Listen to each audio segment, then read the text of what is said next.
Right, good morning, everybody. Back onto the second part of the York City walls. I'm coming round from the Red Tower, going all the way round to the York Castle and ending up on Skelderdgate Bridge over the River Ouse.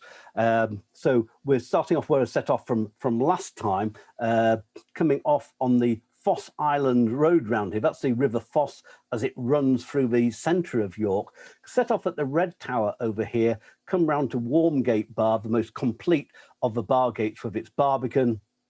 Following that around, I'm basically calling this area Fishergate because Fishergate Bar, and then there's Fishergate Poston at the end. That's the second section I'm looking at. And then the last section, crossing across the River Foss, going down here a little bit to its confluence with the River Ouse, and then coming round the Eye of York with the Clifford's Castle, the Castle Museum, the Assize Courts, coming across Tower Gardens, and then finishing in the middle of Skeldergate Bridge. So on Wednesday, I'll be starting off on Skeldergate this side and going all the way round to the River Ouse to the end up there as well.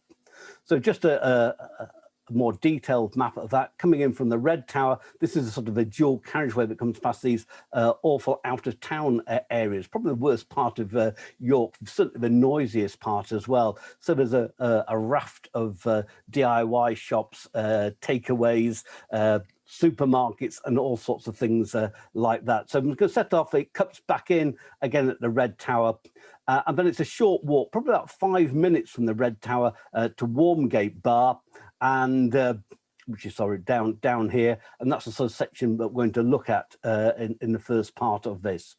So Foss Islands, because I set off just a bit higher up, or ended on last week a little higher up, because this is the sort of the road that comes round where there's no wall, because I said there was the King's Pool that was created there about 1080 after William the Conqueror decided that he wanted a fish pond there. It was dammed, and this area covered about 100 acres, so it was a very large area.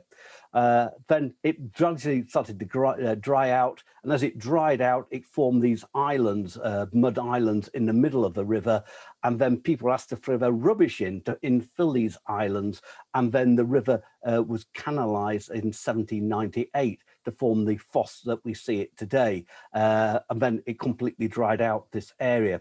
This large chimney, which has been kept, was built in 1899. It's 180 feet high and was formed as a sort of an incinerator, and it also provided electricity for the area. I guess when they wanted to build this area around here, I think the Morrison's car park is next to it, they all wanted to demolish it, but I think it was such a landmark that they decided to keep that chimney on there. So we're going to come round, it cuts in again to the Red Tower. This is quite a late edition. I think someone's got their microphone on, so if we can if you can just mute that, if someone's just joined. So here we have the Red Tower. It's really the last of the towers to be built. It was built in 1490 and stood at the end of the King's Pool round here. The problem is that it was very boggy ground around here, and this be one of the reasons why they wanted to build it in brick, a much lighter material than the stone that came from Tadcaster. You can see here the magnesian limestone over here. And because it was built so much later, I don't think they wanted to expend as much money on it. Brick in York was a lot cheaper because of the clay subsoil around here. So there was a brick making industry around here. But it upset a lot of people, especially the Guild of Masons, because they really, from time immemorial, had the rights to build the wall. And it was a guild, so these were master craftsmen that spent 7 years as apprentices, didn't like the Guild of Tilers, or weren't sort of a guild at all, but the tilers and brickworkers being employed to build this tower. So they came along whilst it was going on and stole their materials and stole their tools, and they got so annoyed about the whole thing is that one of them actually killed one of the bricklayers themselves. But the guild was taken to court, but no one was found in sort of who would actually kill this person on it. What we see today, we only see sort of a greater, more of a top, because actually the foundations and would have been 2 feet deeper than we can see today, largely on account because it's such a boggy area around here. But the Victorians, when they came to restore the tower, built up the area around it, so we don't see as much of it as we would have done. So it appeared a lot taller than it does today. It's owned, it's used by a local community group today, so it is open on occasion in there. You see, it's only a few short steps up onto the wall here. It's the last section of, the last section of the wall to being completed. So this was completed in around 1350, 1360, largely because it was more difficult to build this section because of the marshy ground. And that's what we see here, because a magnesium limestone from Tadcaster, the wall isn't as high as it is elsewhere. And because it's embanked up this side and embanked down the other side, because the other side there was a large moat that ran all the way around this section of the wall, what we're looking at today. So it came off the King's Pool just up here, and because fish swam in, it was 60 foot wide and 10 foot deep, and it ran the whole of this section and drained into the river, well, returned back to the River Foss by Fishergate Postern Tower, as we'll see later on. So that was its protection around it, but it was also always a very wet area, and that's why these arches were built in it. Today it really is, it contains the footpath that runs the top of the wall there, and but those arches were built around about 1500, largely because the wall was collapsing under its own weight. And so that sort of served 2 purposes. One, because it might have just been wooden planks up here to begin with, to stop the added weight of the wall on that. But when the wall started to tilt and sink, they added these arches in. So these arches date from about 1500, again restored by the Victorians in the sort of 1890s when they restored most of the wall. So that's what you really can't see sometimes. And those arches appear on other sections of the wall, but it's easiest to see here because you can actually, instead of going up the steps onto the wall, you can actually come up this embankment and walk along this section as well. In fact, you can walk on this section on the rampart all the way around to Warmgate Bar itself. It's all modern housing around here as well, and so really where those arches are, you can look down those streets there, built sort of for some of these mid-1960s right through to about the 1980s. The church you can see from the wall down there, that's St Margaret's Church. It was one of 6 churches that lay along Warmgate. There's only really 2 today, St Denis and St Margaret's has been the old medieval churches around here, because they was built in the 14th century is what we can see today, and because it came under attack and hit during the Civil War by cannonballs. The entrance that you can't see today from this photograph, and it's quite hard to see because they actually put a fence all the way around this church, and because it's now the early music centre and has been from about the year 2000, and after the church had been made redundant in 1974. Between 1974 and 2000, it was used as a storage room by York Theatre Royal for costumes and stage sets and things like that. Opened that there as the early music centre. It was closed earlier this year because they were doing some refurbishment work to the church, so I've not been able to go around and take any further ones on that. But the gate or the entrance into the church isn't original to this church.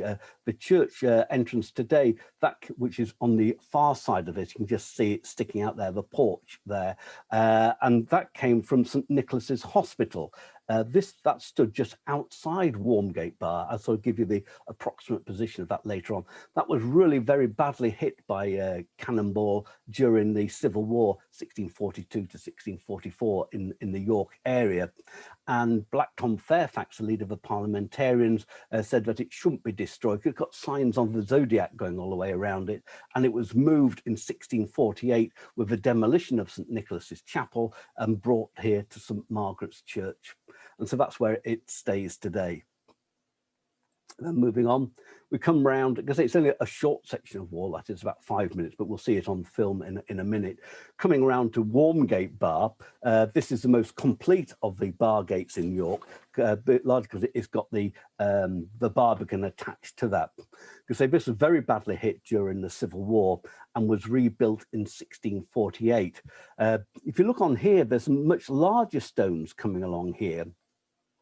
That's largely a result of sometimes the Victorian rebuilding and rebuilding after the Civil War, because it used to dip in this section here, and that's why it's being rebuilt. And because during the Civil War, someone undermined the foundations and put a bomb under there in order to blow the barbican down. Because as I said before, is that these entrance tunnels were terrible to get through, and they were called the sort of the killing fields, because the soldiers could be up on the tops up here, bows and arrows, guns, rocks and oil and all sorts of things like that. And so all invading forces were forced to come through this tunnel unless they could attack the wall, because they've had much the same problem up there as well.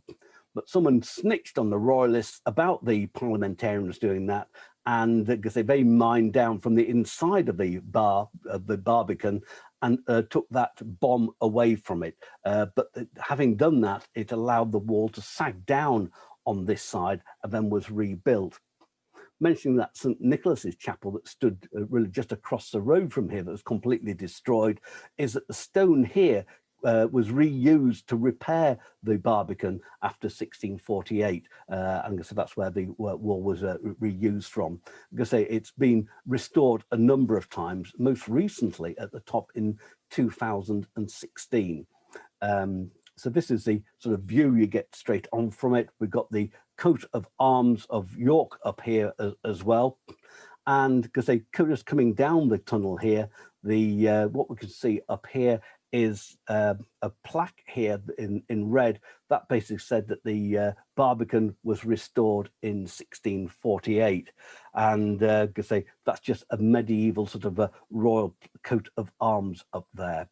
And you can see it as a person up here as well, because we'll see a bit later on what happened in 2016, as you can see along here, was open up the top of the barbican walls. And because they've done this in stainless steel, they were allowed to do it by Historic England or Britain, whatever they're called, in using this type of material, basically to say that it's new and it's not historic, it isn't aligned with the barbican itself.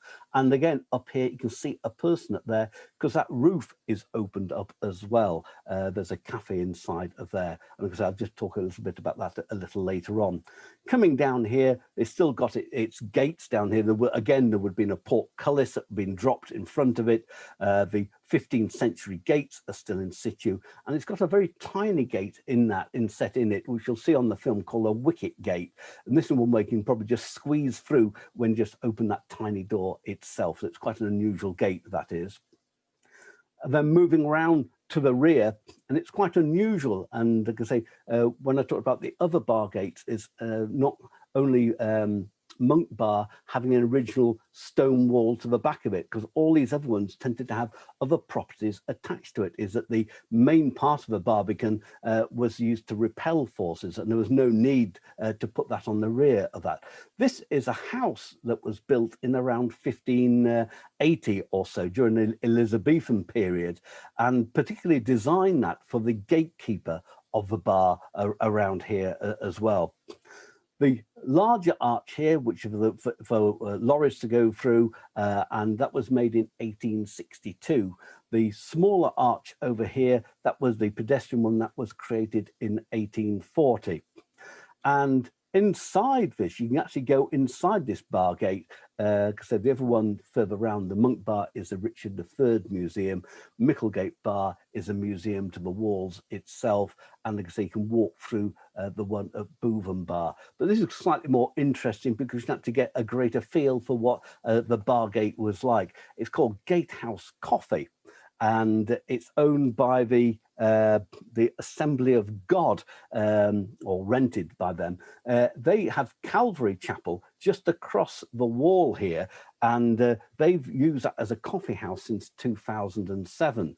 It's a Pentecostal Bible school. It was established in 2000 there, and I've I've gone in here several times because I quite enjoy it because you can go inside. It's probably got a cheaper coffee in York, and because it serves food as well, and it is slightly cheaper than elsewhere, but it gives you the opportunity to have a look around here as well. And so most of the people you'll find in here are sort of youngish people on laptops, and they tend to be from California because that's where the Assembly of God has their main base. So that's who's run this coffee house inside of there. But now, since 2016, you can see from these tables, you can sit alongside the Barbican gate now and look through that. You have to squeeze through a very small doorway to get onto that. Like I say, I've showed you that doorway, which is blocked up on Monk Bar, but there isn't one on Boven Bar. So suggesting is that the Barbican built onto there were just two walls with no access onto it. So probably a cheaper method, or that wasn't seen as important as to protect the Boven Bar, largely because of the wall to St Mary's Abbey, but also surrounded that as well. So that might be a reason why, and this is why you can see a full Barbican up here. So that's looking down onto it. I'm up on the tower looking down, as I said, the access to that is, and really that's looking back onto the tower. So you can actually get nearly a level up here with that medieval coat of arms and the plaque of 1648. Those are the doors there that you've got to squeeze through to get onto that.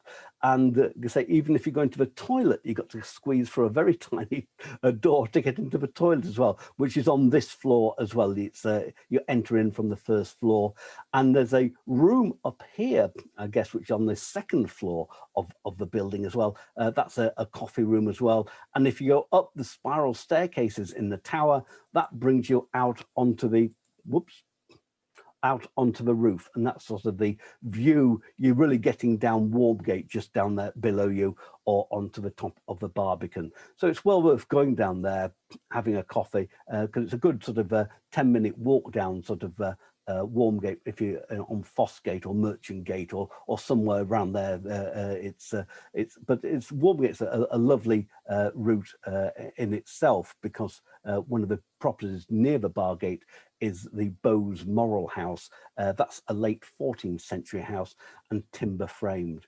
You say down Warmgate, there's lots of sort of independent cafes, there's bookshops, and there's a whole range of different businesses down there. And like I say, as increasingly get towards Warmgate Bar, like I say, is that you come across sort of more localized shops around there. And before we finish on this area, is that straight opposite the entrance to the Barbican of the Bargate, we've got the Hull Road coming in. So I said the other ones have all got the main roads coming into them. So this is the one that leads sort of south out to Hull. It's also called Lawrence Road as well, largely because of the Church of St Lawrence being further down here. There's also a mixture of properties, some are largely Victorian, some more modern. But there's a large Victorian property, Georgian property a little later on. And that's where Samuel Tuke lived. He was born 1784, died in 1854. He was another of York's Quakers and social campaigners. In 1796, he saw the appalling conditions of York Lunatic Asylum and decided to do something about it. He founded The Retreat, as he called it, a home for friends deprived of their use of reason. So friends being Quakers there. And that because it still exists, and he's buried in the burial ground down there as well. I think one of the round trees is as well. I thought them to cross-check that. But if you're just coming down here to really where these trees are, it's about a 5-minute walk if you cross by the pedestrian crossings in front of the Barbican of Warmgate Bar. You come across, first you can see the tower of St Lawrence Church, but these on either side, these are almshouses created here, and they're called the Ellen Wilson Almshouse. I couldn't find anything about Ellen Wilson, but the older ones here, these were built 1894 for 6 elderly women around here, and then these other ones were built, it looks like they're probably built in the 1950s or something like that. So there are 14 almshouses in total. to get one, you have to be resident of the parish of St. Lawrence. That's probably why they're built straight in front of this large Victorian church that we see down there. But note this other church tower here. The entrance to the church is actually down the far side, so coming behind the red brick almshouses. And so you come in front of this first. I think I mentioned this on one of the flyers, is that sort of abandoned churches of Yorkshire, and this is one of them. The first church here to which this tower belongs was first mentioned in 1194. Like I say, it was mostly destroyed during the Siege of York in 1644, and like I say, the chapel of St. Nicholas, which I mentioned about, was just beyond this, so between St. Lawrence Church and Walmgate Bar. It stood nearer to the wall than this did, probably why it got more destroyed than St. Lawrence Church itself did. Like I say, it was restored after that, the church was, because we know in 1719, on the 14th of January, is that Sir John Vanbrugh, the dramatist and architect, got married here to Henrietta Yarborough. And there's a rather large grave here. I think that's to the Yarboroughs there, because that stood inside the main section of the chancel or the nave itself, because the church came out this way. But the church was taken down in 1881, and the tower just left for reasons unknown. But quite a lot of these abandoned churches is that the parishioners were up in arm about the loss of the old church and the advent of a new one, and so they probably maybe kept the tower as really as a sort of sop to those people. But it still stands there today. That's the more modern almshouses behind the whole road. That's Samuel Tuke's house just across the road from it, a fine brick sort of Georgian house. And then there's the new St. Lawrence Church itself. This was completed in 1883, but didn't have a tower. It just had the spire. It just had the tower. The spire was added in 1893. I was lucky enough to go inside. I think I took these photographs on something like the 9th or 10th of March, or the following weekend, just before we went into lockdown the first time, and it just happened to go along there and on a Sunday, and the church was open. And so this is what it looks like inside. It was built, the architect here was J.B. Hall of Canterbury. That's all it says. I've Googled it. I've known nothing about J.B. Hall of Canterbury at all. He's not come up on a Google search at all. So this might be the only church he ever did. But there we go. It's a very large church. It's the largest of the parish churches in central York, or beyond the minster itself. So it's a very large church. That's the spire that you can see. I just need to go back to find the bit of film.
from Warmgate Bar here.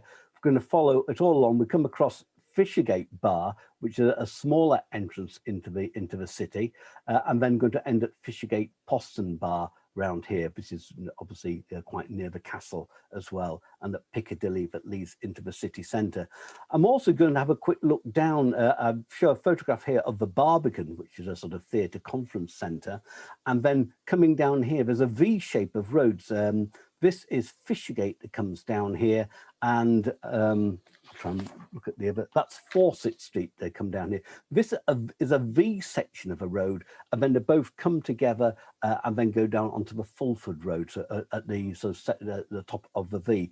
Sometimes it's worth walking down here to see some of these buildings. They're incredibly wide roads as well, showing the importance of them, largely because they are slightly wider, because inside the wall here was York Market, because that closed, I think, in 1971. So that was the importance of having wide streets here, and why there are so many pubs along this section of road as well.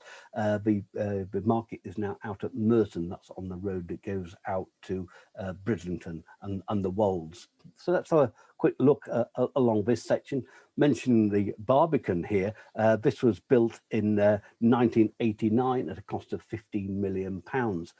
It seats 1,900 people, so it's used for concerts, it's used for conferences and other things like that. And because it costs £15 million to build, you can see that from the wall as you walk along. Because they built a leisure centre behind it as well. So the first section you come down from, as you'll see on the piece of film, is coming down to Fishergate Bar. This was added in 1348. It's a much smaller gateway to allow entrance into the city itself. It wasn't always called Fishergate Bar. It was known as St George's Bar, really after the St George's Chapel that stood round about where this tree is. The church that you see across the road, that's the St George's Roman Catholic Church, which is more of a Victorian church, which I'll show you in a few minutes. This bar was rebuilt in 1422, but in 1489 it was bricked up, largely because there were riots in York at that time. It's a story I've said before, is that the Henry Percy, the 4th Earl of Northumberland, the family had really lost their estates from supporting Richard III, and because Henry Percy was trying to curry his favour with Henry VII. Henry VII wanted to support the Protestants in Brittany of France, and sent Henry up to York to raise a tax to support the Protestant cause over there.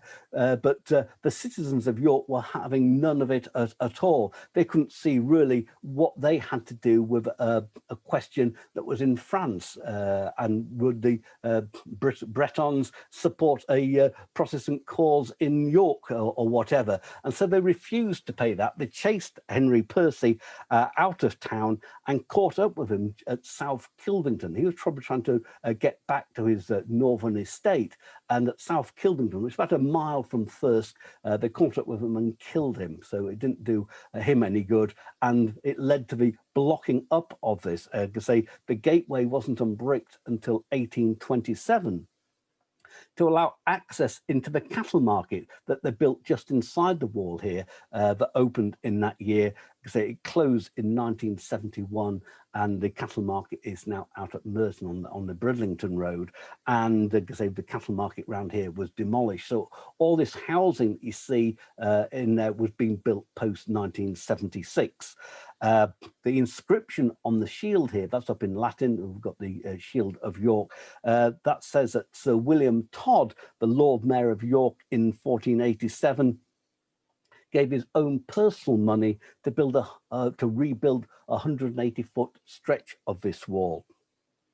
What's interesting here is that these weren't passages through for pedestrians into it, but what you can see, they allowed entrance up to the spiral staircase because there were towers above here that stood up. So that's a much more significant entrance than it is today. and because they were probably taken down in the 16th century, rather to rebuild perhaps another section of the wall when it was deemed to be redundant. Those towers were used as a prison to keep those recusants, those sort of Roman Catholics who kept to the faith after Henry VIII abolished the Roman Catholics and made himself the head of the Church of England in 1536. So let's just have a quick look down this road here, because that church there is a Roman Catholic church designed by Hansom, the man who built the Hansom cab, and he designed quite a lot of Roman Catholic churches in in Yorkshire. This one dates from 1849, and it's still in use. It's a Roman Catholic church because this was quite a poor area of York, and probably still is today. And in 1840s, a lot of the Irish came to York from the potato famine over there. So that's why this was introduced.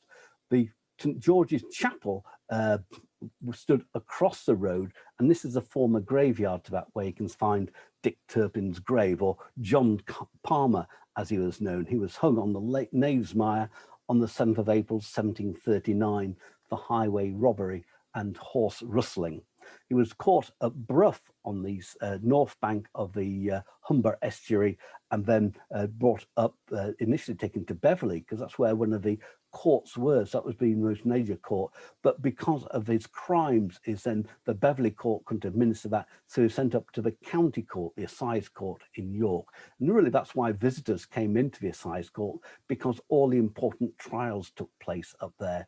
And I guess they put some of these during the season. I'm going to say he was executed here April the 7th, 1739. But if we're looking out down the other way from that bar, we're looking down to the Fulford area. This is Fawcett Street, because Fishergate runs parallel to this on the other side of these buildings. So some of these buildings have frontages to both sides, as we'll see as we come further down here. I couldn't find anything about that building at all, besides its sort of portico with a coat of arms on the top. It's called City House. But over here, there's sort of, we've got 3 pubs in a row. This was built as a house. I think it's used by Macmillan's at the moment, because that was built in the late 1700s, I guess, when this street was sort of relaid out as well. And then we have 3 pubs in a row. We've got here the Seahorses Inn, and that's what we can see on top of the first floor bay window there, a seahorse. This larger red brick one is called the Woolpack, because that dates from round about the 1850s. And next door to that, which you can't quite see from this photograph down here, because it's actually set back, it doesn't have its frontage to Fawcett Street. This pub here, the Edinburgh Arms, built in 1830 as a house, but became a pub in 1937, actually has its frontage on Fishergate on the other side. So just looking at Fishergate, I'm stood where the Edinburgh Arms is, but this gives a better view of some of these other properties here. So this is where Fawcett Street comes down into it and creates Fulford Road coming down there. So we're looking at this property here. This was built in the late 18th century, and it looks like it's a fine sort of maybe townhouse. But in fact, it was built for the Convent of the Sisters of St Vincent de Paul charity that they lived in there. This other house here, which is quite an unusual house with its windows in it, that was called Ivy Cottage, built as a house and later became a hotel. Seems though that it's now a house again. So that stands at the apex of this V. And then just look at those other 2 properties over there. The nearest one to here, I thought you liked this photograph with the old jag in it as a wedding. This was built in 1895 as Fishergate Primary School. And this one here is called Tower House, and it was built for the headquarters of Northern Command, specifically for them, because they were built in 1878. became the Northern Command in 1905, largely because of the importance of a barracks further down the road, about a mile further on. We've got Fulford Barracks down there, and because it came redundant in the 1990s, and it is now a business centre, because Fulford Road runs on from down there. So I think there's a Mecca bingo hall here where I've taken this photograph from. But like I say, it's a slight detour if you're coming down here of about 5 minutes, and then to walk back up again, back up onto the wall, as you'll see on the bit of film later on. This section of wall, you got to come down here on the Fishergate Postern Tower. Again, a later build as well. This was first built in 1502 in stone. They think that there was an earlier, possibly a wooden tower stood here before this, and probably dated from really this section of the wall being completed 1345. So there'd been a cheaper wooden tower here for reasons unknown. And so this is basically unchanged since that time. And the first tower then collapsed 1489, but was built in stone, rebuilt in stone in 1502. And like a lot of these postern towers, is that they were let out for housing to be rented out. As I mentioned before, there's a tax called mortgage that people had to pay, and the mortgage tax actually paid for the repair of the walls. There was a master mason was employed as a permanent job year round to go round and inspect the walls all the time. And it was a tax that was raised not just from the rentals of these properties, but of the goods coming in and out of York as well. All those taxes combined to pay for the repair of the city walls. And so that was a house at one time. I'm not quite sure what it's used as at the moment. But to get into the city, I can say, again, we've got the River Foss coming around here, say canalised. So it would have been quite different when this was built, is that the entrance into the city was through here. And this is where a portcullis went up and down. And even today, when you come down off the wall, you really come through on through this doorway here, back onto the main road. We're meeting Piccadilly just here, which we'll see on the next section of the talk. So let's have a look at this short bit of film, just looking down from Warmgate Bar down to here.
So this is the last section. So it's I'm showing you sort of two routes around here, crossing across the Foss Bridge here, and then just coming down, look at this section of the River Foss as it joins the River Ouse further down here. This is where we've got the Foss Barrier down here and Blue Bridge there. It's named New Walk down there. It was created in Georgian times, coming down through Tower Gardens. So I'm just sort of showing you that area, and then coming round here, showing you Clifford's Tower round here. There's a bit of film on that, which has got me giving a bit of history about it. Crossing Tower Gardens here, the first sort of public park in York, and ending up on the Skelegate Bridge, which is the sort of built in the 1870s. So let's have a look down this area. Coming across Piccadilly, this road here first. So this is what I'm going to have a look at. Looking back towards Fishergate Postern Tower there, and because it was quite a new road, it was sort of created in 1840. Largely because it came quite marshy round here, and so when they wanted to expand York and created Parliament Street as well, they needed to and after the canalisation of the River Foss in 1798, is then it gave an opportunity to push a new road through, named Piccadilly after the district in London as well. They hoped that it become a residential area, but it didn't. It came quite an industrial area along here because there was a brewery and all sorts of other works along here.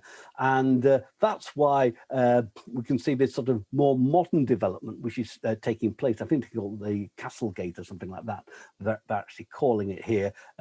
We got this former site here, as it says there, being created into bedrooms and apartments as well. So I'm going to come across the bridge because Piccadilly then goes up by the Merchant Adventurers Hall, and then it merges by All Saints on pavement, and then the central street up there. So it's quite an important street when this was created about 1840. Then I'm stood on the bridge, 1956, that was built to create this sort of an inner ring road around York to take traffic out of the centre, looking down towards this area that's being redeveloped at the moment. Because there are plans to put in a pedestrian bridge across here as well. They're calling it Castle Mills, this area. There was a mill here dating back to the times of the Knights Templar as well. That was a bit further down where St George's Fields car park is. I think that's up for redevelopment as well, to build properties on there. But this mill here, although it's called Castle Mills, this area, it actually isn't called Castle Mill itself. This is called Raindale Mill, because it forms part of the Castle Museum complex, which is behind. This part is the only remaining wall of York Castle that stands today. Raindale Mill was never here. It actually came from Newton upon Rawcliffe on the North York Moors in the 1960s. And so that's where that was brought down here and was created a working mill again in 2012. If you take your life into your own hands, because that's the bridge I was stood on before, and you can cross that to dual carriageway that comes across here. You can walk down the side here and look at the Foss Basin, because this was sort of the Navigation Act was passed in 1793 and went as far as Strensall by 1798. Really, it was served two purposes, really to take coal and other goods up as far as Strensall, but to bring down agricultural goods as well to serve York and further afield, because then a little further down, as we'll see in a minute, it joins the River Ouse. And so what we see over here in this area here is the lock that goes through into the River Foss, because that's about 100 feet long and 20 feet wide as well. Although today you can't sail through York, so they're locked up, those locks. And so this is just really a basin for boating around here, probably coming up the Ouse and just coming up this section as well. Walking down this footpath, so that's where we were before, comes across the Foss flood barrier. Today, at one time, the Foss was tidal, the Ouse was tidal all the way up to the centre of York. That's why the Romans wanted to use it. But over the centuries, really up until the sort of 18th, 19th century, is that the Ouse silted up around York, and now today it's only tidal as far as Naburn. There's a great set of locks at Naburn, so there's no chance of it ever becoming tidal higher up. And the barrier here was built in 1988, and it's to serve two purposes. If the River Ouse is in flood, it won't allow the waters of the Ouse to back up, go through into the River Foss and flood the town centre. And likewise, if the River Foss is in flood, then this can be opened up to allow waters out, so as not to sort of infiltrate the city centre in a flood. And although latterly that didn't happen in December 2015, when we see the Fossgate, Warmgate area being flooded. Really the normal river water in the Ouse and the Foss is about 16 foot high, but when it reaches 26 feet high is they lower the barrier here, and that takes about 4 minutes to lower. And then they have suction pumps down here as well. That takes out any of the silt that is laid there in the bottom, so it creates a seal along the bottom of the canal along here and creates that barrier. And then it could possibly be, they got pumps in here which have been restored and I think completed probably this year, because there's been quite a lot of building work around here, because initially up until 2015 those pumps were taking out 30 tons of water a second, and because they can pump both ways, they can sort of pump out of the Foss into the Ouse and then out of the Ouse into the Foss. But that didn't happen because the amount of water coming down the Foss in December 2015 led it to rise 33 feet, and the pumps couldn't cope with that. And so now they've put in pumps that will take out 50 tons of water a second, so that the flooding won't or shouldn't happen again in the city centre. Because last time it was in the Fossgate, Warmgate area where you cross the bridge down there, and I think it took about a year before those shops could reopen because of the floodwaters around there. A bit further down, we just walk down there. You see where the barrier is there. This is called the Blue Bridge, largely because of the colour that it's painted. And as we'll see with the Tower Gardens, is then this was opened up as a promenade along here, and this bridge had to be built to extend the promenade called New Walk, because that was opened up around the 1790s, and because that cast iron bridge dates from 1858. Sorry, the current one dates from 1930 that we see there. But you can see the confluence of the two rivers here, of the Foss coming down here and the River Ouse, and that's Skeldergate Bridge, which we're going to finish on higher up. Coming back off that section, back off to the on the inner ring road, that pink marble monument stuck in the middle of the roundabout, that's a Boer War monument to the Yorkshire Regiment who fought out there between 1899 and 1902. And so it not only lists those people, if you ever take your life into your own hands to cross there and have a look, it lists all the people who died, not just those in action, because as many people died of disease out there as well. And so it lists it not only by all the deaths, but also by the actions that they took in. So we got Dryfontein and Johannesburg on this plaque facing us here, but I say it's really hard to get across there due to the amount of traffic. We're then moving into the Eye of York, so-called because of the grass eyes to the centre, where we got the York Castle Museum and Clifford's Tower round here.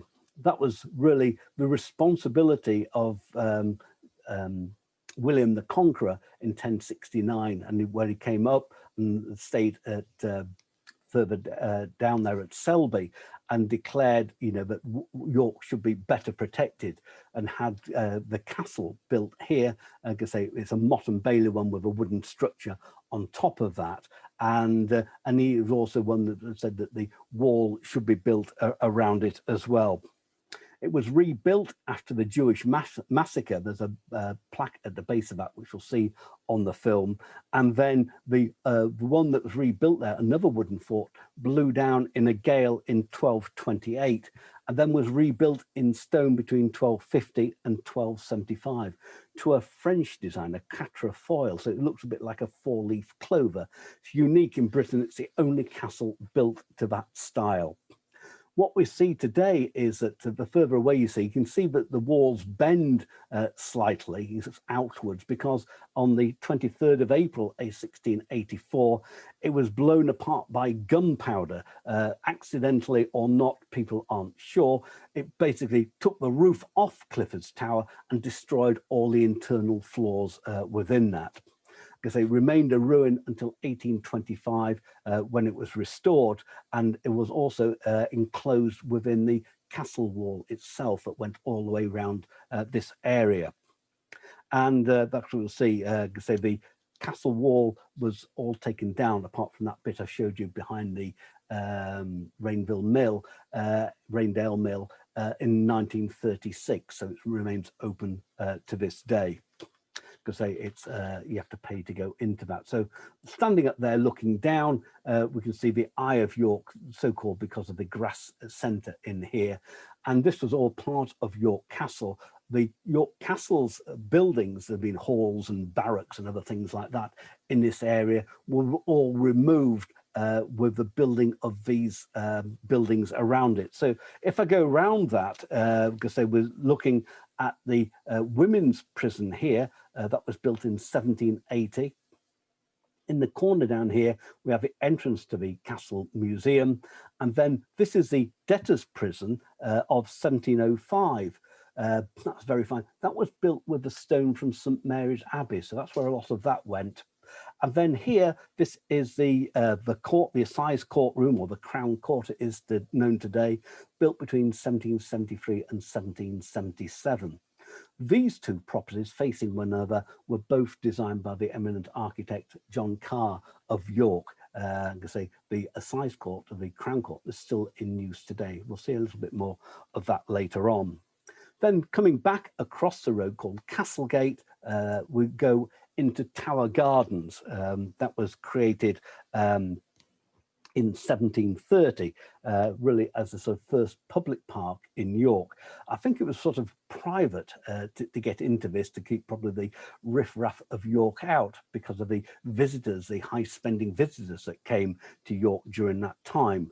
And like I say, as you look along the side of the wall here, this isn't a part of the city wall. This was a wall to a Franciscan friary that stood the other side. And this is where you get the flood height marker along here as well. This wall ends with a small Poston Tower down here called Davy Tower. And that's been largely demolished. And then on top of the tower, we've got this red brick building, a house built in 1732, 1750. And this was quite an important one, because this was really to protect, this was all marshy ground around here, because obviously the King's Stave along here wasn't built up until a lot later on.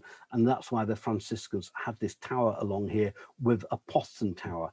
There's a similar sort of tower on the other side of the river called the Crane Tower, and because they built at around about the same time. And this is where the chain went across the river between these two small towers here. The chain could be raised or lowered for two purposes, really, is that traffic coming up the river would have to pay a toll to disgorge their goods into the city. So it would be raised to stop them, whilst the tax collectors went in to collect it, and then lowered. And of course, in times of war, it could be raised again to stop invaders getting into York. The chain was sold off in 1553, and obviously they thought nothing was going to happen again. But until the bridge of Skeldergate Bridge was built in the 1870s is that there was no other bridge, and that's why there's probably wasn't a great fear. So when the in the Civil War they came up, they had to put a pontoon of boats across here, or where Skeldergate Bridge is, in order to cross the river from one side to the other, because again they must have protected this part of the river going across there. Crossing Tower Gardens and coming up onto Skeldergate Bridge, built 1876, was a toll bridge until 1914. The toll bridge, you say the cafe there that's where the tolls were collected. The path comes underneath there, and that goes on to New Walk, because that was made in 1740, so that people could promenade out of Tower Gardens, walk down to the Blue Bridge, cross the Blue Bridge, and then walk down the embankment down there for about another half mile or so. Today, if you walk down there, you can cross the Millennium Bridge, obviously built in the year 2000, and that Millennium Bridge crosses across to Roundtree Park, and then you can walk back up this side of the river again on Skeldergate and come out up onto the bridge, or walk forward into the town itself. And so just the last photograph here, the view from Skeldergate Bridge down into the city. King's Staithe goes down this area, Queen's Staithe down there, because what these warehouses were, as it says there, bonding warehouse for goods being unloaded across here, or now into apartments, and I think some are hotels as well. So we'll have a look at a couple of those probably on Wednesday. But we're going to stop here today and just show you this last bit of film. It's about 7 minutes long, this one is, because initially I've just got some music, and then when it comes to sort of the castle area, it's got me talking, because I've did a video of a sort of a guide to York, and so I've sort of edited bits together, and so again I'll just point you out things. So this is the last bit I'll show, but because it's about 7 minutes.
the oldest castle in Yorkshire and dates from 1070, when the French Normans invaded England in 1066, pushed northwards and took York. William the Conqueror spent the winter of 1069 in York to impose his rule over the unruly north by pushing back all opposition against him. Called the Harrying of the North, this devastated the land as he burned villages and killed anyone opposed to him.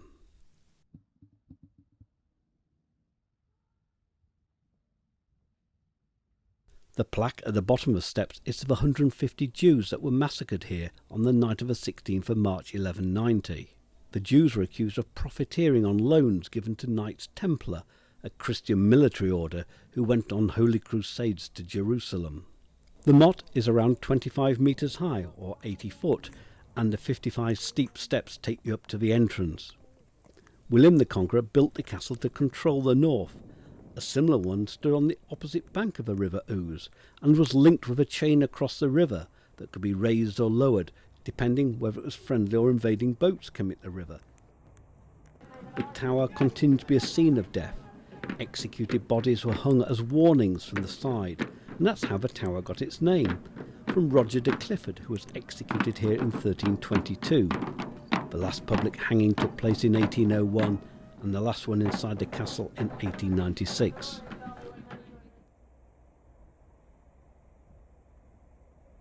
The castle was enormously important, as York was the capital of the north, really from the time of the Normans taking the north in 1070 to the end of the English Civil War in 1645. But Clifford's Tower is the only part of the castle that remains. The first wooden fort on top blew down in a gale in 1228 and was rebuilt in stone between 1250 and 1275 to a French design. It is unique in Britain as it looks like a four-leaf clover. There isn't much to see inside as an explosion in 1684 blew off the roof. It is now in the care of English Heritage and open daily between 10 a.m. and 4 p.m.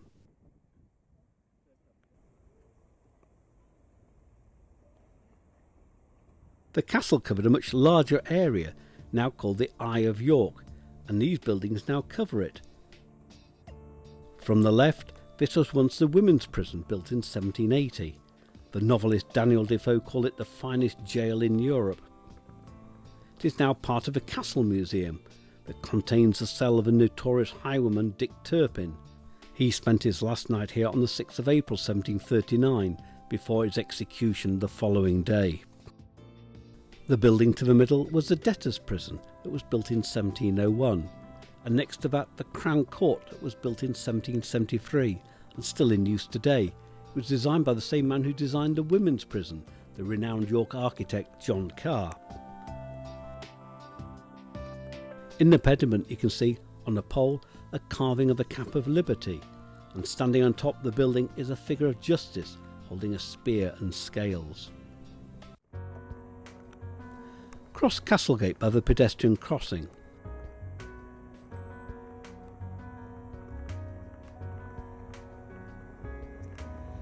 This is Tower Gardens, the first public park in York and created in 1730. Look to your right where there's a flood marker. Almost annually the river floods its banks. It's attached to what was the wall of a friary. If you take the diagonal path to the left, it takes you to Skelegate Bridge, the lowest of the three bridges in York. It was built in 1876.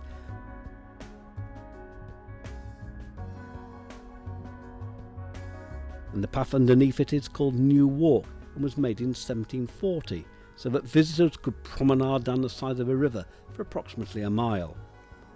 From here, the River Ouse flows about 25 miles southeast, where it's joined by other rivers to form the Humber estuary and then flows out into the North Sea.